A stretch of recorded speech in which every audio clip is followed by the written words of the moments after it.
Қазақстанда отаны санайтын тілі басқа тілегі бір, түрі басқа жүрегі бір, түрлі ұлыстың мәдениеті мен әдебиеті, тарихы мен танымы, салт дәстүрі мен әдет ғұрпына арналған бірлік хабары.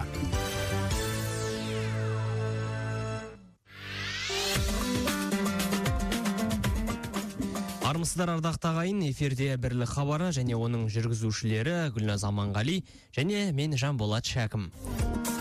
Қайырлы күн, береке бірлігі жарасқан қазақ елі. Бүгін біз Еуразия кеңістігіндегі қауіпсіздіктің өзекті мәселелері және шешу жолдары тақырыбында тұңғыш президент Елбасы кітапханасының эксперт маманы Қазбек Өмірзақұлымен сұхбаттасатын боламыз. Сұхбатымыз барлығымыз үшін пайдалы болады деген ойдамыз. Қазбек Өмірзақұлы, студиямызға қош келдіңіз. Өзіңізді осы Елбасы кітапханасындағы талдау орталығының аға ғылыми қызметкері, эксперт маман ретінде білеміз. Ал енді кеше ғана өтті осы Елбасы кітапханасында Еуразия кеңістігіндегі қауіпсіздік мәселесі бойынша Қазақстан, Ресей сарапшылары қатысқан үлкен конференция. Бұл жиынды ұйымдастырған IQ клуб деген ұйым, эксперттік клуб. Осы клубтың негізгі қызметіне тоқталсақ алдымен. Клубтың атқаратын міндеті қандай, өзінің алдына қойған? Рахмет, қайырлы күн. 2 наурыз күні Қазақстан Республикасы тұңғыш президент Елбасы кітапханасында Еуразия кеңістігіндегі қауіпсіздік мәселелері жөнінде конференция өткізілген болатын. Бұл конференция Қазақстан, Ресей IQ клуб сарапшылар орталығының ұйымдастыруымен өтті. Негізінен бұл клубтың құрылу тарихына келетін болсақ, былтырғы жылы 2015 жылы Ресейде, Мәскеу қаласында Ресей және Қазақстан сарапшыларының құрылтай отырысы болды. Құрылтайшылар болып Қазақстан Республикасының тұңғыш президент Елбасы кітапханасы талдау орталығы, ресейлік талдау орталықтары бұл Север-Юг саясаттану орталығы және Еуразия Поволжье Саратовтағы талдау орталығы құрылтайшылары болып келісті. Биылғы жылы 18 ақпан күні кезектен тыс бұл ұйымның отырысы болған болатын Саратов қаласында. Жаңа экономикалық жағдайдағы Еуразиялық экономикалық қауымдастық елдеріндегі саяси жүйелер эволюциясына байланысты. Ал биылғы жылы 2 наурызда өткен Елбасы кітапханасында өткен конференция бұл IQ клубтың алғашқы ресми отырысы деп айтсақ болады. Бұл клубтың ұйымдастыруының негізгі мақсатына, міндетіне келетін болсақ, қазіргі таңда Еуразия елдері, Еуразия экономикалық қауымдастығы мүше елдерінің сарапшылар арасында ортақ бір сараптамалық кеңестің жоқтығы. Соған орай қазіргі таңдағы Қазақстан Ресей сарапшылар IQ клубының негізгі міндеттерінің бірі болып, бұл біздің елдер арасындағы түсіністікке ықпалдастық және болашақ ынтымақтастық негіздерін іздеу болып табылады. Енді сіз жаңа ғана IQ клубының міндеттерін айтып бердіңіз, енді ал кешегі өткен конференцияның мақсаты не еді? Қандай мәселелер талқыланды? Рахмет, түсінікті. Бүгінгі түнде өздеріңіз білесіздер, әлемдік дағдарысқа байланысты, әлемдік экономикалық дағдарысқа байланысты біздің елімізде көршілес Ресей Федерациясында барлық елдерде осы дағдарысты бастан өткеріп жатыр. Дегенмен, шикізат бағасының құлдырауы Еуразиялық экономикалық қауымдастығына мүше елдердің экономиканың нақты және жоғары технологиялық салаларды дамыту жөніндегі жұмысты жандандыруға итермелеп отыр. Ал осы тұрғыда сарапшылар тарапынан қандай ұсыныстар болады? Яғни сарапшылар тарапынан қандай көзқарас бар? Осы мәселе бұл негізгі мақсаттардың бірі болып саналды. Сонымен қатар бұл отырыстың негізгі міндеттерінің бірі, өздеріңіз білетіндей, қазіргі таңда әрбір Қазақстан Республикасы министрліктерінде өздерінің сараптау орталықтары бар. Ол орталықтарда осы қабылданатын шешімдерге байланысты мониторинг жүргізіледі.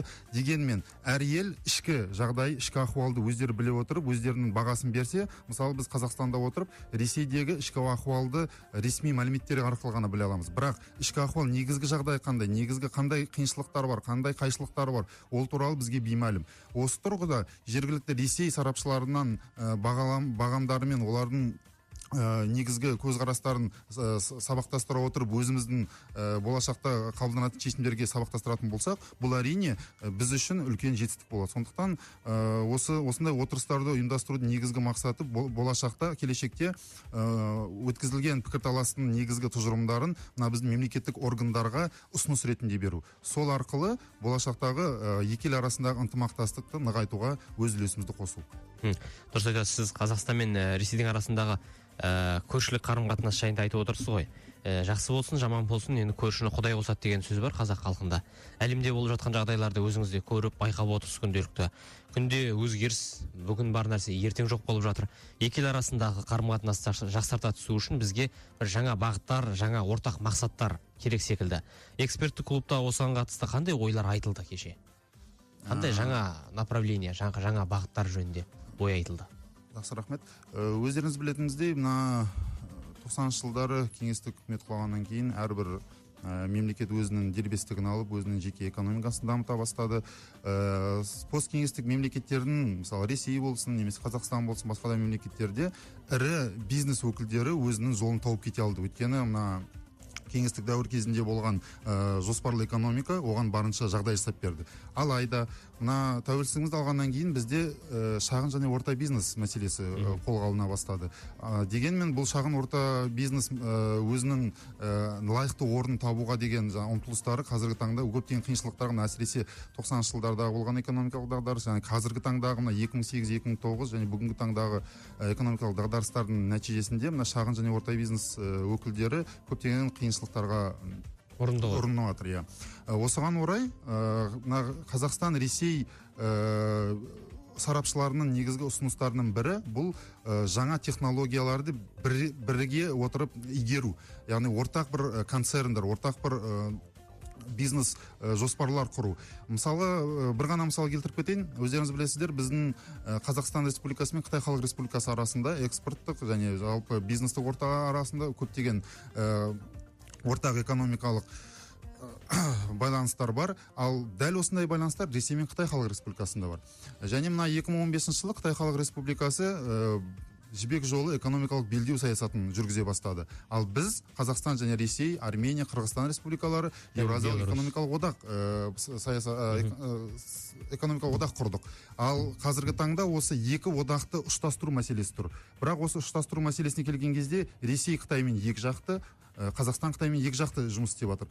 Ал болашақта неге Ресей мен Қазақстан бірлесе отырып ортақ тұжырымдар жасап, Қытайға өзіміздің жаңағы ұсыныстарымызды берсек, бұл әлдеқайда тиімдірек болар еді. Міне осы тұрғыда сарапшылар көптеген жаңағы кешегі отырыста да ұсыныстар айтып, егер осы ұсыныстар жалпы ортақ тұжырым болып жасалынып, мемлекеттік орындарға беріліп, одан лайықты нәтиже шығаратын болса, бұл осындай отырыстың негізгі жаңағы мақсатына жетті деп айтуға болады. Және болашақта қауіпсіздік мәселесіне де байланысты. Мысалы, өздеріңіз білесіздер, қазіргі таңда мына таяу шығыстағы лаңкестік әрекеттерге байланысты көптеген орталық Азия өңіріне қауіп төніп тұр. Мысалы, Ауғанстаннан, не болмаса Даиш лаңкестік ұйымның біздің қазақстандық, ресейлік және басқа да посткеңестік мемлекеттердің азаматтар сол Даиш ұйымның құрамында жүр. Ертеңгі күні олар қайтып келген кезде біз қандай оған төтеп беретіндей саясат қолдана аламыз. Осы мәселеге келген кезде де тағы да осындай ортақ тұжырымдар жасау мәселесі тұрады. Осы тұрғыдан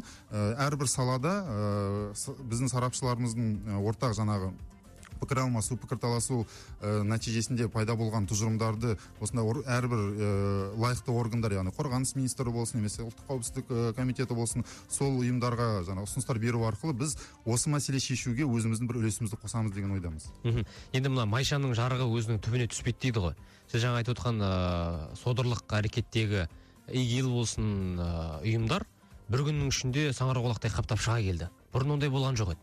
Осылар, осы ұйымдардың құрылып жатқандығы, осы ұйымдардың жұмысын жандандырып жатқандығын біз қалайша аңғармай қалдық? Біздің мемлекеттік органдар осыған жауапта. Бұған қалайша мән бермей қалды? Неден қателік жібердік? Жоқ, жалпы бұл мәселе тұрғысына келетін болсақ, мен кішкене ғана ремарк жасап өтейін. Біздің мемлекетте ИГИЛді Даиш деген атау қабылданған. Сондықтан Даиш лаңкестік ұйымы пайда болуы бұл тарихы тереңге жатса деп айтуға болады. Өйткені бұған дейін Аль-Каида ұйымы әлі күнге дейін бар. Мысалы, Ауғанстанда Талибан ұйымдары бар дегендей. Бұл ұйымдардың құрылуы әрине бұл белгілі бір саяси дағдарыстың нәтижесінде болған. Әсіресе діни экстремизм дамуына байланысты. Алайда исламдық радикализм мәселесіне келетін болса, қазіргі таңда барлық Европа елдерінде, барлық жерде осы мәселе үлкен жаңағы қауіпті мәселелердің бірі болып саналады. Бірақ исламдық радикализмді ислам дінімен сабақтастыруға болмайды. Неге? Террорист, яғни лаңкес адам оның ұлты да не діні де жоқ адам. Оны мен бірақ мысалмен келтіре аламын. Терроризм ұғымы, жалпы ұғымы, бұл сонау Батыс Рим империясында пайда болған. Екінші мысал 95 жылдары мысалы Токиода, Жапонияда Аум Синрикё секталық ұйымның жаңағы Токио метросына жасаған жарылыстары, лаңкестік әрекеті. Немесе ИРА дейді, Ирландиялық республикалық армиясы. Бұл да Еуропадағы үлкен бір террористік ұйымдар. Неге біз онда христиандық терроризм туралы әңгіме көтермейміз? Неге біз жапондық терроризм туралы әңгіме көтермейміз? Неге біз ислам радикализміне келген осындай мәселе көтереміз? Бұл жалпы арандатушылық саясаттың нәтижесі. Яғни кез келген термин, кез келген ұғым, кез келген ұйым болсын пайда болған кезде оның тарихынан үңіліп қандай дербес жаңағы деректерді пайдалана отырып қарайтын болсақ, әр нәрсенің өзінің орны бар. Сондықтан бұл ұйымның пайдалануын қалайша біз жіберіп қойды деп айтуға болмайды. Екінші басқа мәселе, мысалы Орталық Азия мемлекеттері бұл сонау терең тарихы бар, ислам тарихы бар мемлекеттер. Бізде ханафит мазхабын қазіргі таңда ұстанып отырған Орталық Азия мемлекеттері. Бізде мұндай фундаменталдық ислам, немесе радикалдық исламды біз деген дәріптемейміз. Дегенмен, біздің отандастарымыз көптеп кезінде 2015-2014 жылдары Сирияға, Ирактағы жаңағы лаңкестік әрекеттерге қатысы бар екені анықталып жатыр. Бұл әрине қазіргі таңдағы ақпарат соғысының нәтижесі. Өйткені қазіргі таңда ашық ақпараттың дәйектілігі, дәйексіздігін біз деген қалдағалай алмаймыз. Яғни интернет жүйесі өте ашық. Одан да басқа мысалы деген сол содырлардың арнайы өздерінің жаңағы дайындаушы адамдардың өтіп кетуі, мысалы Қазақстанда кімнің қандай екенін түріне қарап біз анықтай алмаймыз. Сол мәселе тұрғысында әрине қазіргі таңда дін жолында діннің дұрыстығын, бұрыстығын түсіндіретін насихаттық бағдарламалар қажет-ақ. Күшейту керек дейсіз ғой. Күшейту керек, әрине күшейту керек. Бұл тек қана дін адамдарының немесе жаңағы имамдардың ғана қызметі емес. Бұл қоғамдық ұйымдардың, мемлекеттік органдардың негізгі қызметіне айналу керек. Өйткені өскелең ұрпақ болашақ. Бұл біздің өзіміздің қоғамымыздың болашағы. Бұл тек қана дін адамдарына керек нәрсе емес. Сондықтан бұл тұрғыда әрине қауіпсіздік комитеті немесе шекаралық қызметтер өзінің ортақ саясатын қолдана отыр. Мысалы деген қазіргі таңда антитеррорлық, яғни көптеген оқу жаттығулар өтіп жатыр. Ресейлік, армяндық немесе қырғыздық әріптестерімізбен бірге отырып. Алайда болашақта енді бұны күшейтудің негізгі тағы да бір қазіргі таңда жаңағы ахуалды асып отырғандығы бұл өздеріңіз білесіздер, былтырғы жылы Ресей Федерациясының мигранттық саясаты күшейтілді. Яғни Орталық Азиядан баратын мигранттардың кіруін азайту мақсатында. Ал енді мигранттар қайда барады?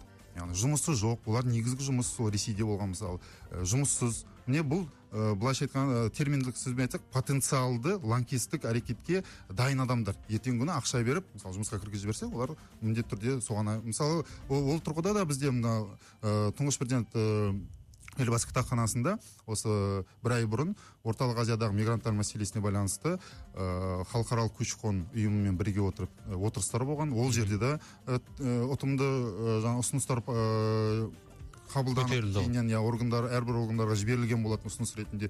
Сондықтан мен ойлаймын, егер осындай міне IQ клуб сияқты алаңдарда осындай өзекті мәселелер тек қана пікірталас, пікір алмасу ретінде ғана емес, одан әрі қарай барып ұсыныс ретінде қабылданып, оны жаңағы біздің лайықты өзінің ұлттық қауіпсіздік комитеті болсын, шекаралық қызмет комитеті болсын, әрбір ұйымдарға ұсыныс ретінде беріп, бірлесе отырып жаңа тұжырымдар қабылдайтын болсақ, яғни оның әсері жоғарылайтын болса, әрине болашақта мұндай лаңкестік әрекеттерді, мұндай жаңағы қауіпті төніп тұрған қауіптің алдын алу шараларын біз деген қазірден бастап кетуімізге толық мүмкіндік бар. Сондықтан бұл тұрғыдан да біздің алаңның өзінің жаңағы қосатын үлесі зор деп ойлаймын.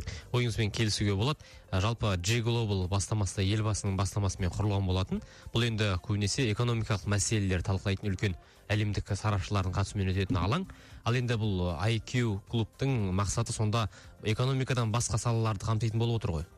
Қауіпсіздік мәселесі алдымен, Әрине, жалпы келешекте бұл сараптамалық алаң аясында Қазақстан Ресей ресурстық базасын құру көзделіп отыр. Сонымен қатар өзекті мәселелер бойынша ақпараттық талдамалық іс-шаралар өткізу. Жаңағы конференция болсын, немесе семинарлар, дөңгелек үстелдер болсын. Сонымен қатар сапалы талдау өнімдерін өндіру, баяндамалар мен ұсыныстар жасау көзделіп отыр. Соның арқасында басып айтатын нәрсе бұл мемлекеттік органдарға екі ел арасындағы жалпы Еуразия кеңістігі аясындағы экономикалық, әлеуметтік, саяси, қауіпсіздік мәселелері бойынша қосымша ұсыныстар беру. Яғни осы тұрғыдан біз қосымша талпыныс ретінде, яғни сарапшылардың бұл негізгі қызметінде қазіргі таңда мысалы әрбір сарапшы өзінің белгілі бір көзқарасын ғана көрсетіп, белгілі бір саяси жағдайға немесе қауіпсіздік мәселесіне болсын өзінің тікелей көзқарасын білдіреді. Ал бұл жерде жалпы ортақ шешім табу мәселесі болып тұр. Өйткені сосын тағы қосымша айтқым келеді, мына атауы Қазақстан ресейлік IQ клубы болғанымен бұл ашық алаң. Ертеңгі күні армениялық, мысалы Еуразиялық экономикалық қауымдастық аясында қырғыз әріптестері немесе Тәжікстан, мысалы қазір Тәжікстанда Еуразиялық экономикалық қауымдастыққа кіру мәселесі қарастырылып жатыр. Немесе басқа да мемлекеттер посткеңестік елдердегі, немесе мына орталық Азия елдерінің сарапшылар қосылам десе, есігіміз ашық. Өйткені бұл барлығымызға ортақ мәселе. Біз бұл жерде тек қана Қазақстан Ресей арасындағы қарым-қатынас туралы айтып отырған жоқпыз. Бұл жерде Еуразия кеңістігінде. Өйткені Еуразия кеңістігінде біз екі түрлі жағдайды қарастыруға. Мысалы бұл орталық Азия кеңістігі, яғни аймақтық кеңістікте қарайтын болсақ, немесе жалпы кеңейтілген үлкен Еуразия, қазір мынандай термин пайда болған, үлкен Еуразия деген. Бұл үлкен Еуразия дегеніміз оған Монғолия да кіреді, солтүстік Қытай мемлекетінің, Қытайдың солтүстік бөлігі мысалы.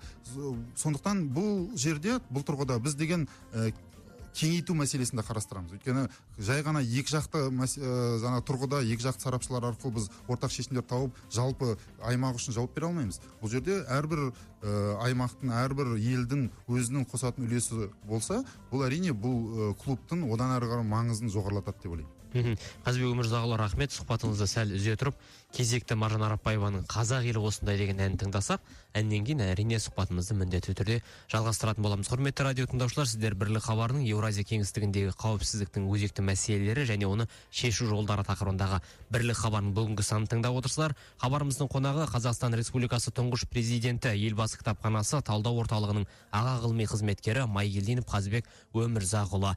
Өздеріңізбен бірге боламыз, ал сіздер Астана радиосымен бірге болыңыздар дейміз. Бақ, қайда барасың? Ынтымағы мен бірлігі жарасқан қазақ еліне барам. Астана радиосының эфирінде елімізді мекен еткен түрлі ұлт өкілдерінің руханияты, мәдениеті мен тарихы, таным түсінігі, салт дәстүрі жайында баяндайтын Бірлік хабары.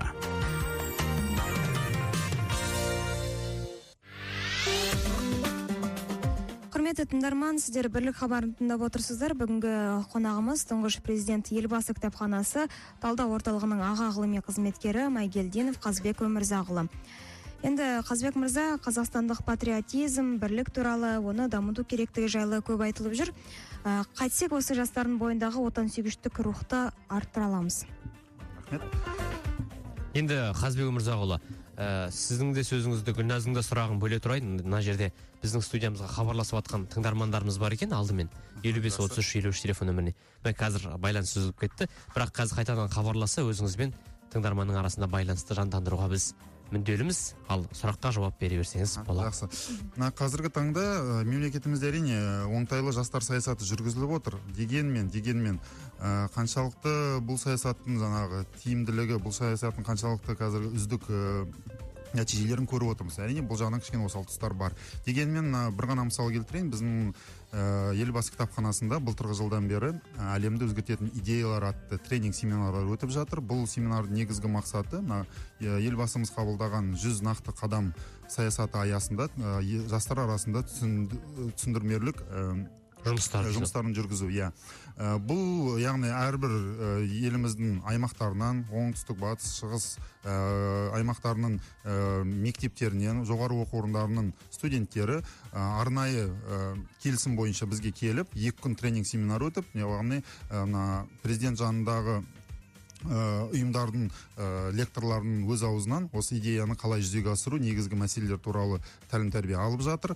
Екінші жағынан өзіміздің IQ клубының аясында, сосын біздің талдамалық орталық өткізіп отырған конференцияларға біз міндетті түрде жоғарғы оқу орындарының студенттері, әсіресе Назарбаев университеті, Еуразиялық ұлттық университет студенттерін міндетті түрде шақырамыз. Неге? Бұл жердегі біздің мақсатымыз болашақта бұл жастар ертеңгі күні мемлекеттік органдары болсын, басқа да бір саясат салалары болсын, немесе кез келген салада сол болашақта сол жастарымыздың орнын басатын жер.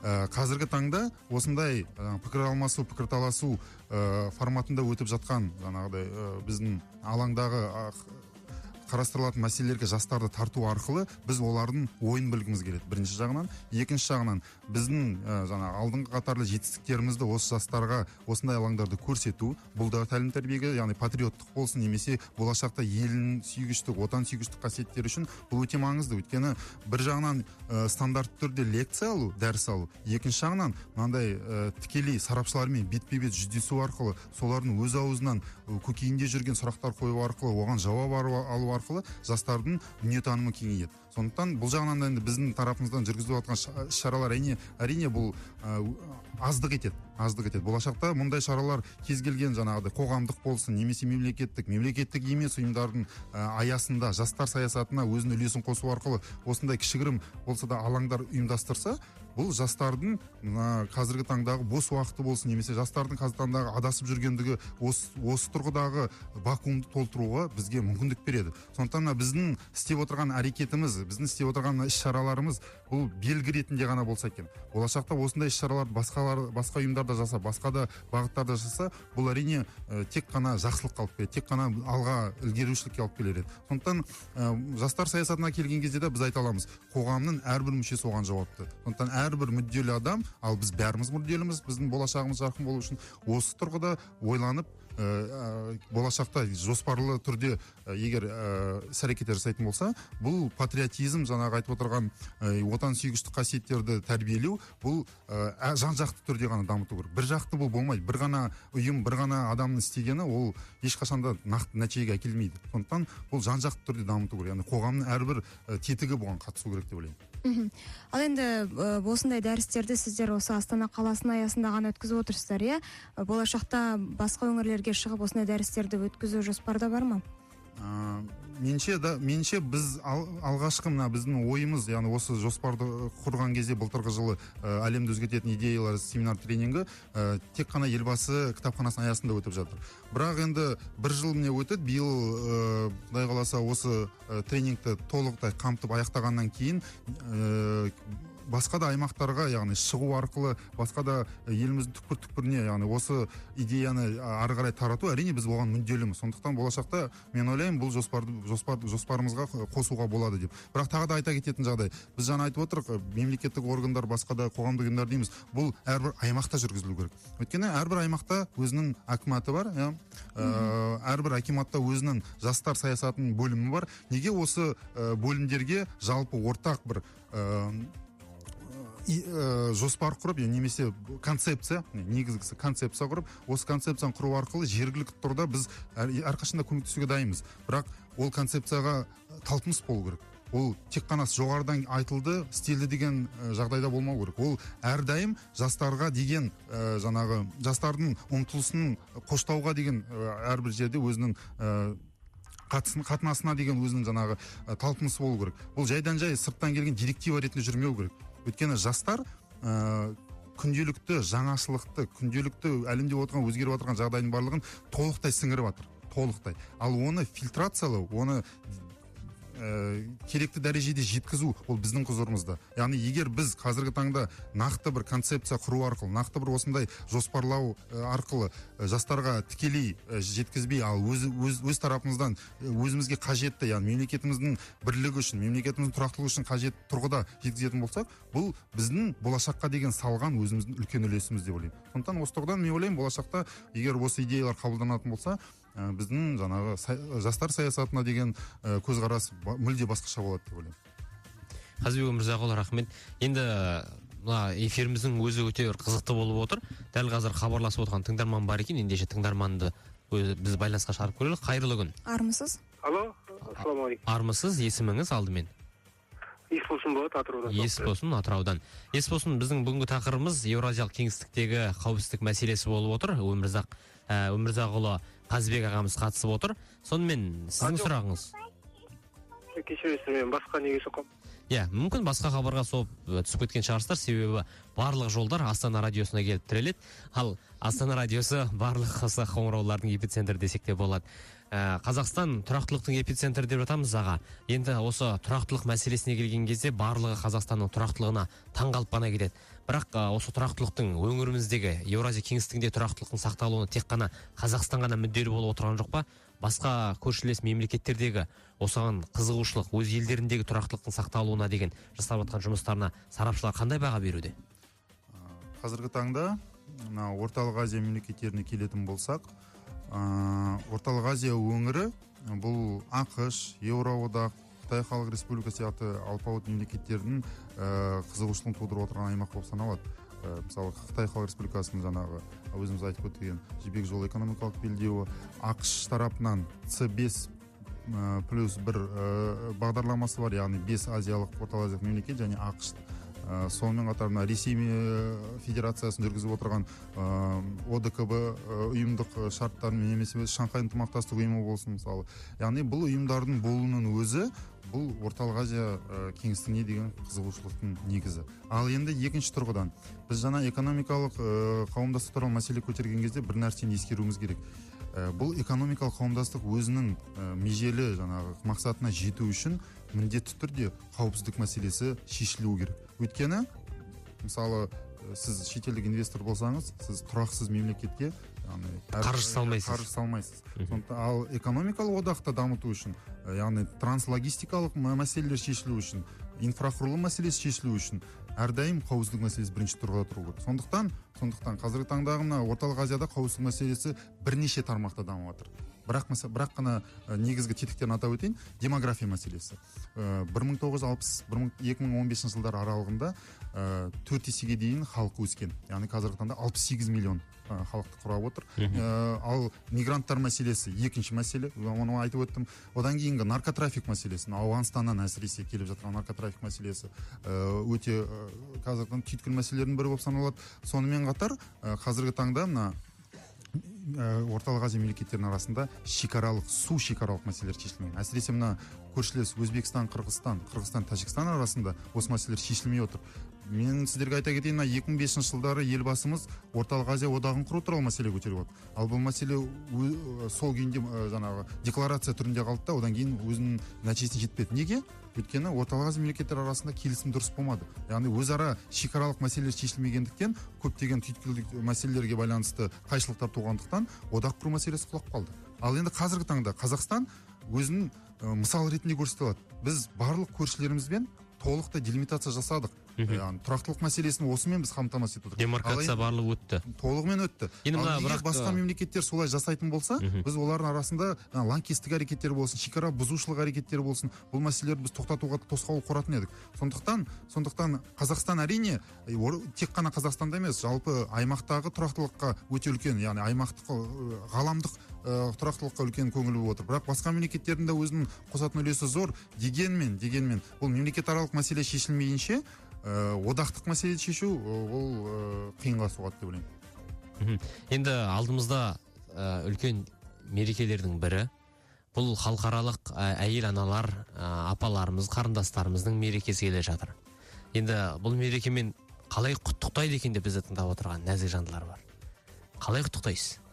Немен құттықтайсыз? Халықаралық әйелдер күні кезінде бір жолдас балалармен сөйлесіп қалғанда кейбіреулер айтатын көрінеді, осы не керек осы мереке деп, 8 наурыз. Бізде ғана Украинада, сосын тағы бір 5-6 мемлекетте тойлайды. Кезінде Совет үкіметінен қалған, Кеңес үкіметінен біз үшін керек емес деп. Бірақ нәрсені ескеру керек. Мен ер адамдар болсын, басқа өзім қауымға айтатын болсам, біз жалпы бұл дүниеде ең басты қарыздар, борыштар бұл аналарымыз. Одан кейін біздің сыйлайтын бұл қарындастарымыз, әпкелеріміз, апаларымыз. Сондықтан ана күні деген халықаралық әйелдер күні бұл ана күні деп аталу керек. Ана күні деген сөзбен сабақтас болу керек. Егер ана күні десе, ешбір адамзат баласы бұл мерекені тойламайық деген сөзді тілінің ұшына да алмас еді. Сондықтан ең алдымен әрине мен анамды құттықтаймын, одан кейін сүйген жарым, кішкентай қызым, әріптестеріміз бар. Жалпы әйел қауымына үлкен бақыт, шаттық тілеумен жүруіміз керек. Солардың қоғам дейміз ғой, қоғамның негізгі ұйытқысы әйелдер. әйелдер бұл жанұяның ұйытқысы. Сондықтан жер ана, су ана, отана деп бабаларымыз айтып кеткендей, осы аналарымыз аман болсын. Кішкентай нәрестелеріміз тек қана еліміздің болашақ, жарқын болашағы үшін өсіп өніп өсе берсін. Алдағы мына мерекеміз барша әйел қауымына құтты болсын. Тек қана жақсылық, тек қана табыс, тек қана ашық аспан астында кездесіп жолыға берейік. Рахмет. Сізге де рахмет. Қазбек мырза, көп рахмет. Біздің радиомыздың бір керемет дәстүрі бар еді. Мынау алдыңызда тұрған құтыда түрлі түсті қағаздарда бір қанатты сөздер жазылған. Соның біреуін суырып алсаңыз. Және соған қатысты өзіңіздің ойыңызды білдірсеңіз, оқып болғаннан кейін. Қандай сөз бүгінгі сіздің еншіңізге бұйырды екен? Орысша жазылды. Знающий людей благоразумен, знающий себя просвещен. Енді осыған қатысты қысқада нұсқа, біреу өзіңіздің. Қысқа ғана сөз айта аламын. Біреуге ақыл айтпас бұрын өзінің ақылыңды толықтырып алу керек.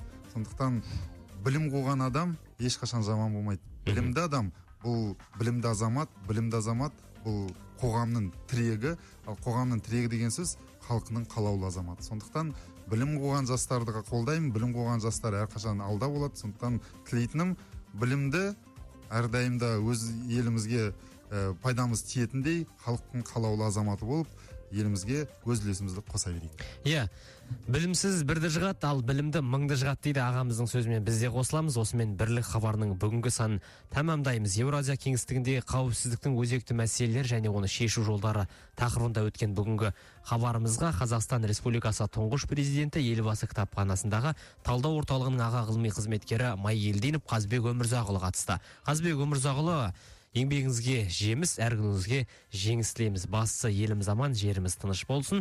Хабарды жүргізген әріптесім Гүлназ Аманғали және мен Жанболат Шәкім.